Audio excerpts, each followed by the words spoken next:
Here is something I find genuinely fascinating.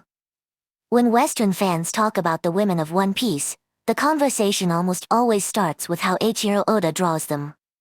When Japanese fans talk about them, it starts with who they are.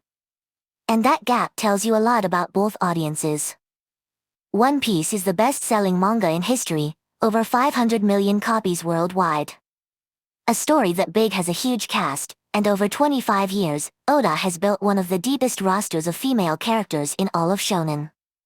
Navigators, archaeologists, queens, warlords, emperors. So why is the Western conversation so often about their designs? It is a real and widely shared observation. A lot of Oda's beautiful female characters share similar hourglass proportions, and after the time skip, several were redesigned taller and more revealing. Western reviewers and fans have pointed this out for years, and it is a fair thing to notice. I am not going to pretend that conversation does not exist. Because in Japan, that design conversation is mostly background noise. The Japanese fandom tends to lead with character, Nami's growth, Robin's tragedy, Vivi's duty, Hancock's transformation. The faces and bodies are noted, sure, but they are not the headline. The headline is who these women are and what they carry. Nami is the Straw Hat's navigator, and her arc is one of the most beloved in the series. She grows up under the thumb of a tyrant, sacrifices everything to protect her village, and when she finally breaks down and asks for help, it is one of the most iconic moments in anime. She is not a damsel. She is the reason the crew survives every storm. Robin is the archaeologist, the sole survivor of an island the world government erased for the crime of studying history. She spends years convinced no one will ever want her alive, until the crew literally declares war on the world to get her back. Her cry, "I want to live," is one of the most powerful scenes Oda has ever written. Vivi is the princess of Alabasta who travels with the Straw Hats to save her entire kingdom from collapse. She is not a fighter on their level, and that is the point. Her courage is political and moral, and the goodbye at the end of her arc is, to this day, one of the saddest farewells in the whole series. Hancock is a warlord of the sea, empress of an island of women, and one of the most powerful characters introduced in the series. Oda gives her a brutal backstory of slavery and trauma, and her cold, untouchable exterior is armor built over real pain. There is a lot more going on there than the surface design suggests. Yamato, who fought alongside Luffy in Wano. Big Mom, a literal emperor of the sea and one of the series' great villains. Bonnie, Carrot, Tashigi, Koala, Yamato, Reiju. Oda's women are heroes, villains, rulers, scientists, and soldiers. The variety of roles is genuinely enormous, even when the body templates are not. Part of it is just genre unfamiliarity. Shonen fan service reads louder to audiences who did not grow up with the conventions. A revealing outfit or a comedic fan service gag lands very differently in Tokyo than it does in Chicago, and that difference shapes the whole first impression.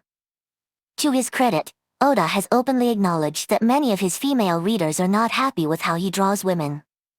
He has talked about an early editor's harsh comments changing his approach.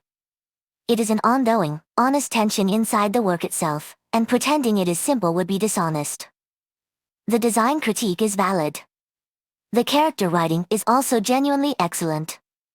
These two truths are not in competition. You can wish Oda drew with more variety and still recognize that Nami, Robin, Vivi, and Hancock are some of the most fully realized women in mainstream shonen. Holding both at once is the honest position. When the live-action adaptation arrived, it adjusted some of the designs and gave the women more grounded presentations, and a lot of Western viewers responded warmly. It was almost a natural experiment: keep the writing, change the framing, and watch how the Western reception shifts. The characters were always strong. The packaging was the variable. It tells us that the same characters can be read through two different lenses. The West, less steeped in shonen convention, reacts to the visual language first. Japan, fluent in it, skips straight to the writing. Neither lens is wrong. They are just tuned to different frequencies. A series only gets this kind of scrutiny when it matters. Nobody writes 1,000-word essays about characters they do not care about. The intensity of the design debate is, in a strange way, a measure of how deeply the world has invested in these women. 25 years in, the women of One Piece have navigated, ruled, betrayed, sacrificed, and saved the day more times than almost any cast in the genre. Reducing them to one body type misses the actual story. And celebrating only the writing while ignoring the design conversation misses the other half. One Piece's heroines are a perfect case study in how East and West read the same art differently. The West argues about how they look, Japan celebrates what they do. And the full picture, the honest one, lives in the overlap of both. Newer arcs and the live-action era show Oda and the franchise responding, slowly, to the global conversation. The women are getting more screen time, more agency, more grounded moments. A franchise this old rarely evolves, and watching One Piece do it in real time is part of the fun. Maybe the most interesting thing about the women of One Piece is not the design or the writing on its own, but the fact that one cast can spark such a different conversation on opposite sides of the world. That is not a flaw. That is the sign of characters big enough to argue about. Nami, Robin, Vivi, Hancock, and the rest are far more than their silhouettes. They are some of the most consequential women in the most popular story on Earth. The West and Japan just walk into the room through different doors, and both find something worth staying for.